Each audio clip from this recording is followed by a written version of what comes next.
E eles vieram e tiveram que derrubar mato quando chegaram aqui na América do Sul. Eu estou falando dos imigrantes germânicos, que agora em 2024 vai fazer 200 anos que eles chegaram ali nas margens do Rio dos Sinos, em São Leopoldo, e a gente vai fazer uma série de vídeos para te falar várias etapas desse processo de imigração e a grande contribuição que eles deram. É claro, tudo isso aqui em Destinos do Sul, onde te desvenda a nossa natureza, a nossa história e a nossa cultura. E eu tô aqui na Feliz.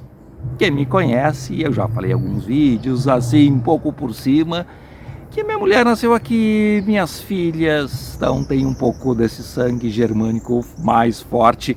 A minha avó se criou em Montenegro, ela dizia que o Freitas, o sobrenome dela, teria sido traduzido do Freitag, do alemão, ela teria uma origem alemã, mas eu não descobri ainda, uma hora, quem sabe, eu descubro isso e trago para ti. E eu aproveitei essa minha passagem aqui pela Feliz com a família para me inspirar e pegar o bosque aqui ao fundo para falar um pouco então desse começo da imigração germânica. Nesse primeiro vídeo, aí acho que de uns 5 vídeos, 6 vídeos, eu ainda vou ver como é que vai ser ao longo do ano, porque dia 25 de julho se comemora os 200 anos da chegada dos imigrantes, dos primeiros imigrantes germânicos ali em São Leopoldo, para começar uma verdadeira saga. Teve várias etapas. Eu fiz um vídeo uma vez, é o vídeo mais visto do canal, sobre a imigração germânica, ali no período da pandemia. O pessoal gostou bastante, que eu falo, tem várias etapas. Uma etapa inicial, ali no começo, mais ou menos do começo até mais ou menos a metade, a partir de 1824, até a Revolução Farroupilha, que eu vou falar mais desse vídeo. Depois teve outra etapa ali, depois da Revolução Farroupilha, e aí as colônias se expandindo, inclusive vindo aqui para o Vale do Caí. Depois tem uma terceira etapa com uma grande influência já em Porto Alegre. Tem a história do Theo Witherspoon. Esses dias eu fiz um vídeo aí recentemente sobre o arquiteto Theo Witherspoon e outras pessoas que influenciaram muito também em Porto Alegre, começaram a prosperar. E depois ainda quero fazer um vídeo um tempo mais contemporâneo, aí a partir aí dos 150 anos, e aí comemorando 200 anos da imigração germânica, o legado total, cultural. Sempre é bom lembrar que o grande centro turístico do Rio Grande do Sul, que é Gramado, muita gente gosta de ir para Gramado, essencialmente foi colonizado por imigrantes germânicos e enaltece aquele estilo. Hoje está mais cosmopolita, mas sempre tem aquele estilo germânico, aquela inspiração, enfim, a imigração germânica deu uma grande contribuição aqui no Rio Grande do Sul. E eu sempre, quem acompanha sabe que eu sempre estou mostrando alguma coisa relacionada, são museus.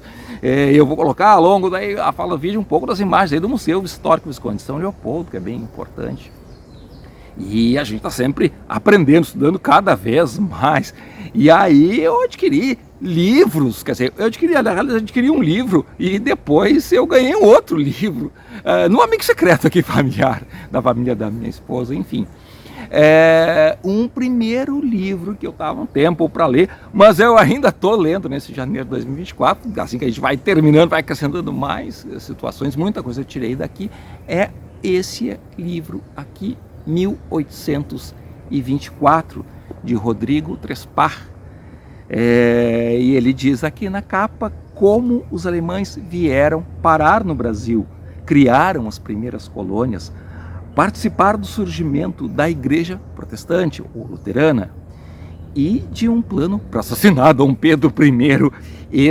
Essa parte eu ainda não cheguei, depois a gente acrescenta em várias histórias e vídeos que a gente quer falar sobre a imigração germânica. E depois eu ganhei de amigo secreto outro livro, que são os 200 anos da imigração alemã no Brasil, de Arthur Rambo, 200 anos de imigração no Brasil flagrantes, que são uma série de artigos desse historiador, façam uns aspectos mais amplos aí da imigração. Os dois são interessantes, eu estou lendo em paralelo, já não sei, e junto com as pesquisas que a gente faz na internet, onde eu fui tirando cada situação que a gente pegou de cada livro. Eu não vou detalhar tudo, que tem uma riqueza riqueza de conteúdo, muitas histórias interessantes, muito do contexto de uma reflexão que se faz sobre esse episódio da imigração germânica. É que também ainda falta um bocado, ainda 200 anos da imigração germânica, esse livro do Arthur Rimbaud, até está falando um capítulo aí sobre os tropeiros, uma figura importante que é bem interessante também. E a gente vai, talvez fale mais desse outro livro outras vezes, a gente quer ver se acrescenta aí também algum comentário sobre livros, já te comentei no canal, fazer uns vídeos aí que a gente faça comentários sobre obras, livros, filmes, então que se relacionam com o conteúdo que a gente traz daqui para ti, sobre natureza, história e cultura do Rio Grande do Sul, além das nossas jornadas aí por Porto Alegre, pelo nosso interior, seja por todo o Rio Grande do Sul. Mas essa história então começa lá na Alemanha, uma Alemanha que não existia com o nome Alemanha ainda, e lá foi só unificada, vai ser unificada somente lá em 1871 que se forma um país chamado Alemanha. Eram vários principados, ducados, reinados, enfim, pequenas nações, algumas repúblicas, enfim, que falavam línguas semelhantes ou quase a mesma língua, ou seja, eram vários povos germânicos e alguns deles vieram. Um vídeo, uma série de vídeos vai ser pouco para detalhar todos os detalhes, todos os diversos lugares de onde eles vieram.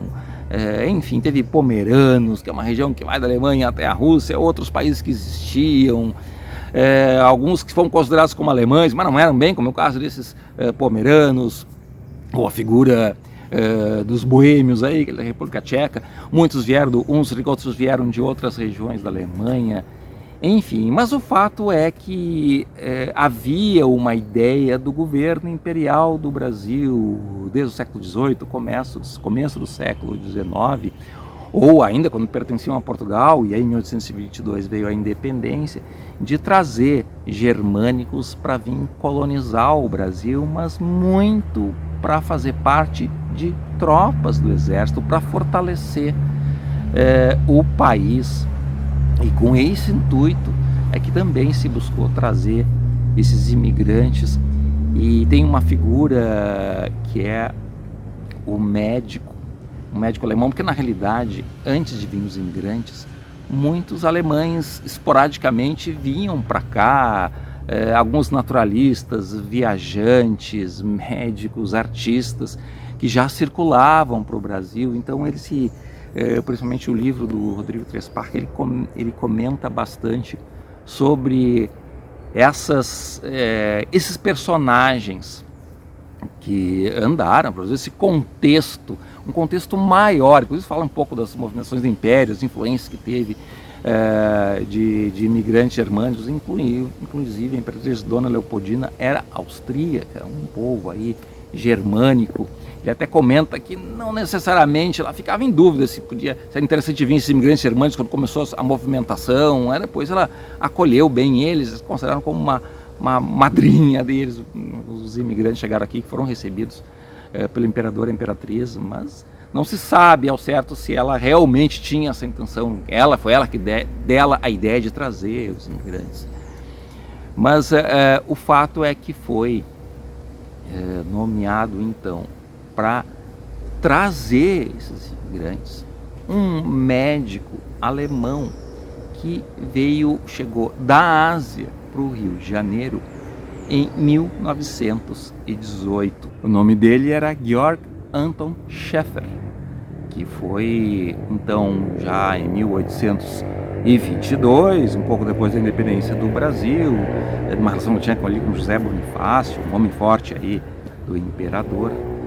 Ele vai para a Alemanha, então começa a recrutar os imigrantes para vir para cá.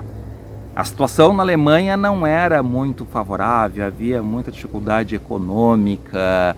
Esses reinos ducados, eles eram os monarcas, eram proprietários de grandes extensões de terra e muitas pessoas trabalhavam para esses monarcas, ou tinham uma propriedade, mas tinham que dar uma grande contribuição da sua produção. Enfim, eram súditos desses monarcas. Enfim, é claro que o Brasil também era uma monarquia na ocasião, E as terras estavam ficando poucas porque tinham mais filhos, e aí também as pequenas indústrias que estavam começando, incipiente, alguns artesãos já nas cidades não tinham condições de absorver essa mão de obra, enfim, e havia uma série de situações, uma série de dificuldades, e que levava as pessoas a tentar fazer essa aventura, atravessar durante meses o oceano num veleiro. Que o primeiro veleiro que veio para cá, que trouxe os primeiros imigrantes, é o veleiro Ana Luísa, que partiu do porto de Hamburgo em abril, então, de 1824, trazendo 300 pessoas. Ou seja, tinha que ter essa coragem toda, essa vontade. Muita gente que veio para ser militares, que veio até pessoas aí que eram condenadas, enfim, veio gente que não era totalmente uma família. Então tem esse detalhe que ele coloca um pouco no livro também. Mas enfim, então, como estava a situação difícil, a ideia era vir para uma nova vida, atravessar o oceano como fizeram. Saíram então em abril de 1824, e o veleiro Ana Luísa, e claro que vieram várias levas, né? O veleiro Ana Luísa chega no Rio de Janeiro em 4 de junho de 1824. E alguns colonos já ficam lá, alguns vão fazer parte de batalhões de caçadores, ou seja, se tornar militares do Império do Brasil.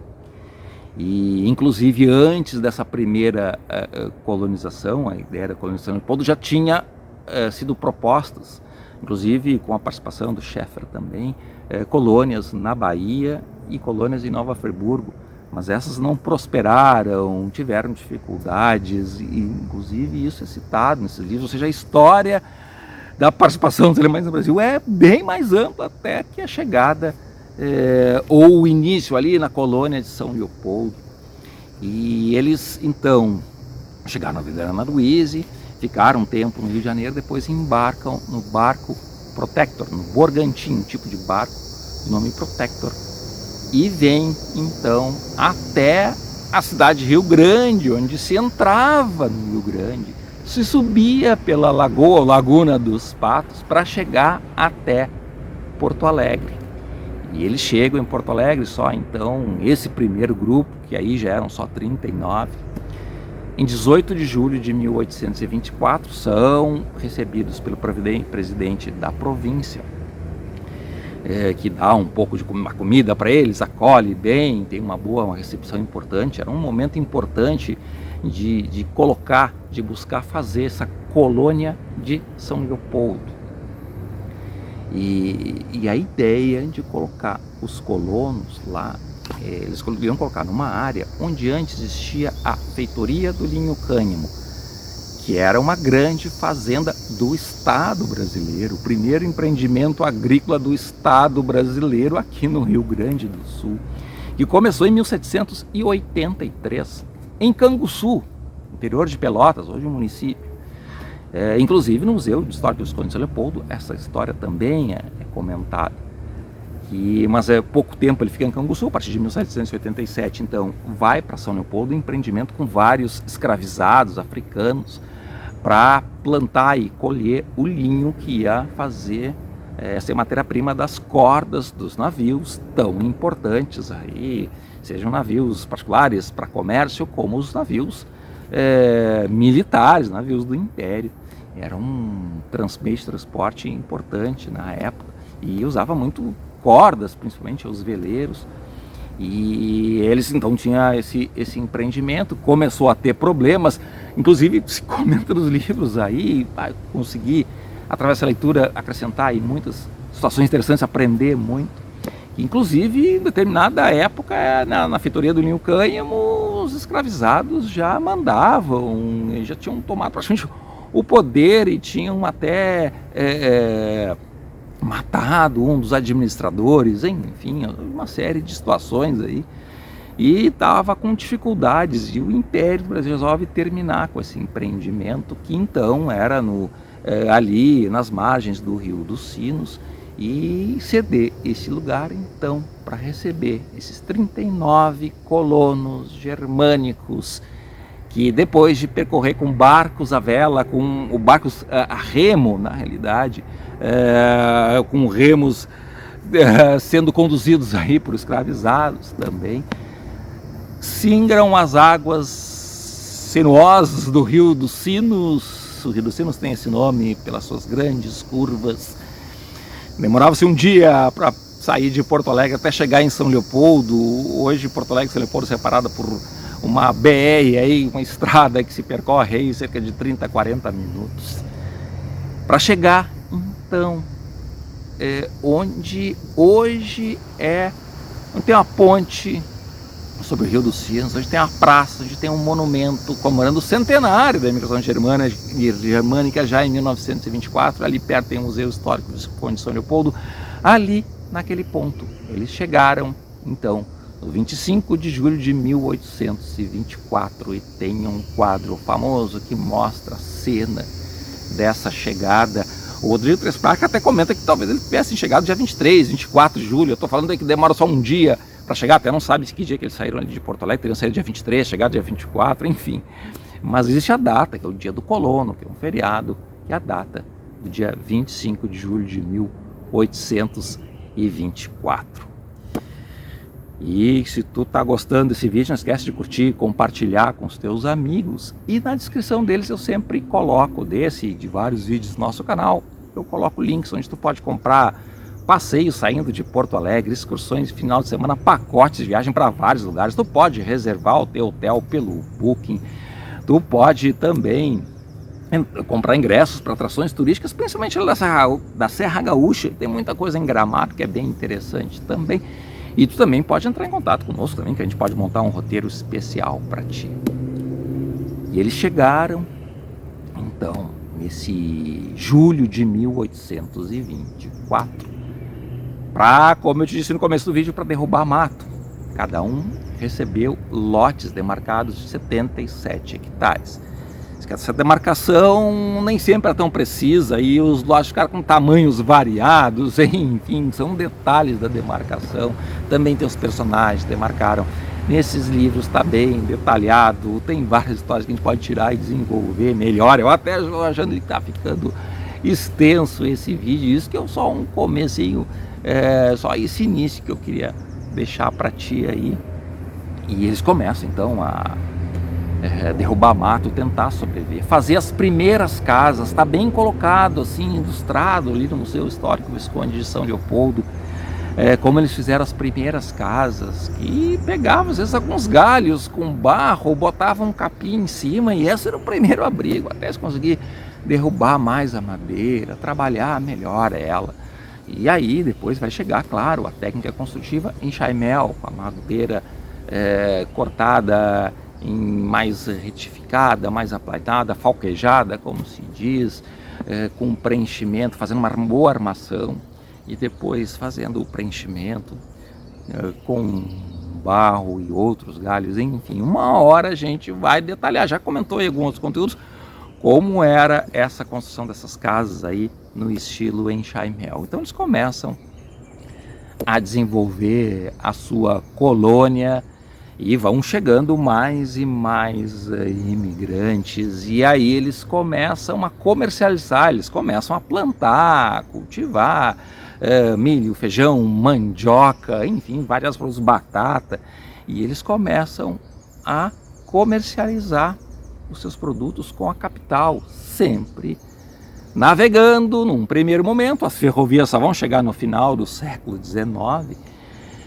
num primeiro momento navegando pelas águas do Rio dos Sinos. Não era tão longe, a capital poderia fazer essa comercialização, e também chegando lá numa viagem de volta traziam outros produtos que eles não tinham, como sal, açúcar, alguns tecidos, enfim, fazendo esse comércio através da figura dos barqueiros. E inclusive eu vi através de outras pesquisas pela internet que existiam muitas barqueiras. As mulheres também faziam esse trabalho de conduzir barcos para levar essa produção excedente para comercializar na capital. Produção excedente porque eles faziam a produção para sobrevivência, mas começavam a comercializar e começavam a crescer, se desenvolver. Há vários relatos de pessoas que foram lá e viram que a colônia está bem, a colônia está se desenvolvendo, está prosperando, que eram esses primeiros momentos aí.